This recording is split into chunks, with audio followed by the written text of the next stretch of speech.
आपल्या घरातल्या लेडीज लोकांची युनियन बनायच्या आधी ते काम करून टाकूया, कारण युनियन बनलं ना तर अजून मागण्या करतील. त्याच्यापेक्षा आधी सॉर्ट करून घ्या, नाहीतर अजून काय ना काहीतरी विषय काढतील आणि ते पण पूर्ण करायला सांगतील. म्हणून मी आता सध्या ते फुटरेस घेतलंय, लेडीज फुटरेस.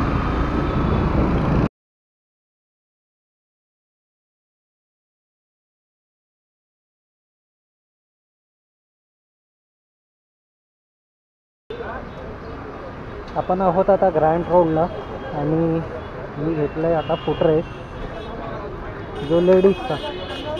हा आहे BS. इथून फुटरेस घेतला मी दाखवतो. सध्या आधी मला गाडी काढायची, अजून खूप सारं सामान घ्यायचं आहे त्यामुळे. तर तो फुटरेस आपल्याला पडला आहे 250 रुपयाला. ऑनलाईन बघितला तर महाग दाखवतो, जरा जास्त.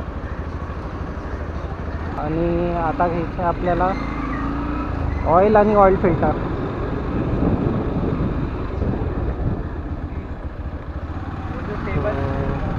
ऑइल फिल्टर घेऊया, ऑइल घेऊया आणि एक क्लच केबल घेऊया. मग डायरेक्ट सर्व्हिसिंगला जाऊया, आपला जो लोकल मॅकॅनिक आहे त्याच्याकडे, आणि ते सर्व त्याच्याकडून करून घेऊया. सो इथे यामावाला आहे, त्याच्याकडून आपण ऑइल घेऊया, रेस केबल घेऊया आणि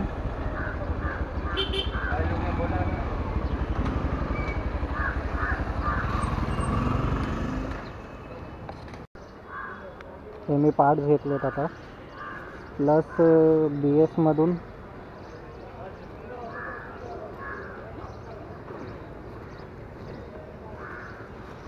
हा एक फुटरेस घेतला होता, हा मला 250ला पडला. आणि या तिघांचे मिळून टोटल 800 रुपये झाले.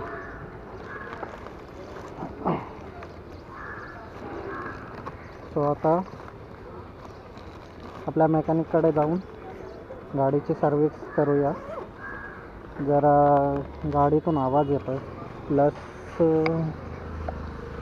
चेन लूज झाली आहे, ती पण टाईट करूया. स्पार्क प्लगचा तर मला काही इश्यू वाटत नाही आहे, पण तरी पण त्याला एकदा काढून तो नीट साफ करायला सांगूयात.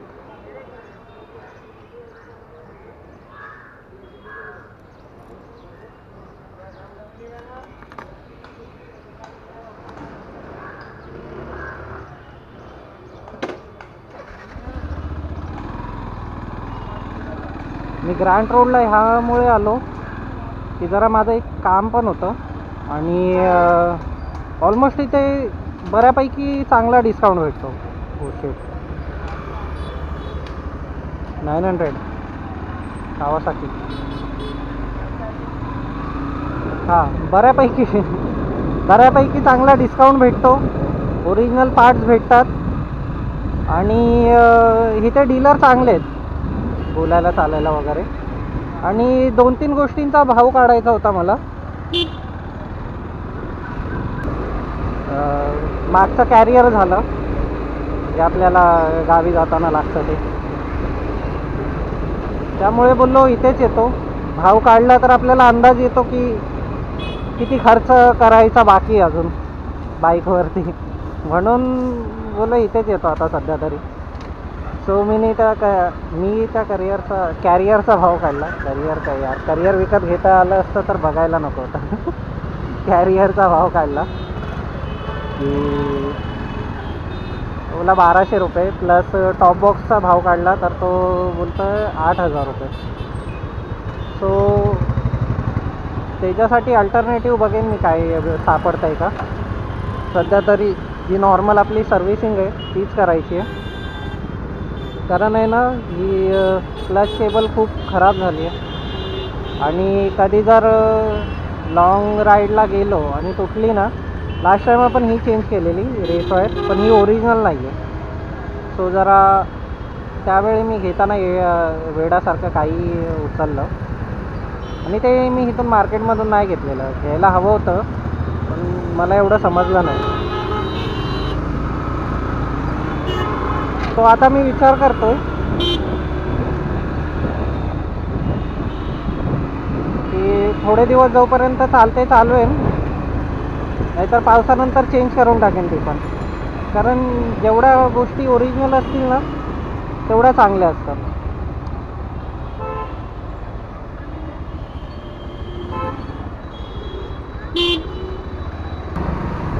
जो आपला एक्सपिरियन्स माणूस आहे सोहम, मी बी विचार करतोय आता त्या एक्सपिरियन्स माणसाकडून आपण सर्व्हिस करून घेऊयात. काय कॉस्ट लागते, कसं काय होतंय बघूया, आणि काय ते एकदा फायनल करूया, ज्याने की आपण रेडी होऊ आपल्या मेन राईड मारण्यासाठी. यामुळे तुम्ही बाहेरच्या राईड मारत नव्हतो, कारण मी गाडीची सर्व्हिस नव्हती झाली. मला टायर पण चेंज करायचं आहे, पण सध्या चालवतोय, पण तो एक खर्च आहे. सो सध्या तरी एवढंच करून घेऊया आता. आणि ते लॉंग राईडला एवढं प्रॉब्लेमॅटिक नाही होणार टायरचं.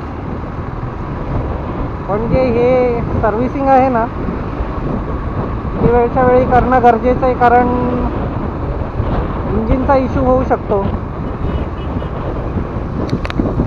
क्लच केबलचा इश्यू होऊ शकतो. तो एवढं रिस्क न घेता आपण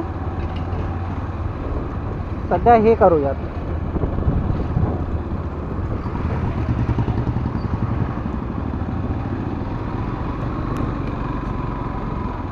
ऑइल फिल्टर पण एअर फिल्टर पण त्याला नीट क्लीन करायला सांगायला पाहिजे, कारण मेन तर तोच आहे. फक्त तो स्पार्क प्लग बोलला नाही पाहिजे आता, कारण मी स्पार्क प्लग घेतला नाही आहे,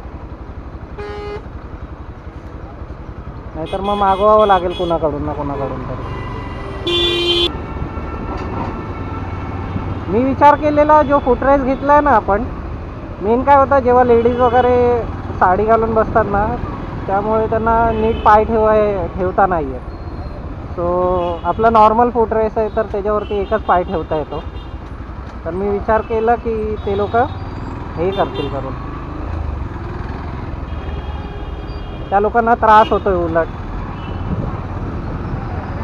आणि काय माहीत आता आपल्या घरातल्या लेडीज लोकांची युनियन बनायच्या आधी ते काम करून टाकूया, कारण युनियन बनलं ना तर अजून मागण्या करतील. त्याच्यापेक्षा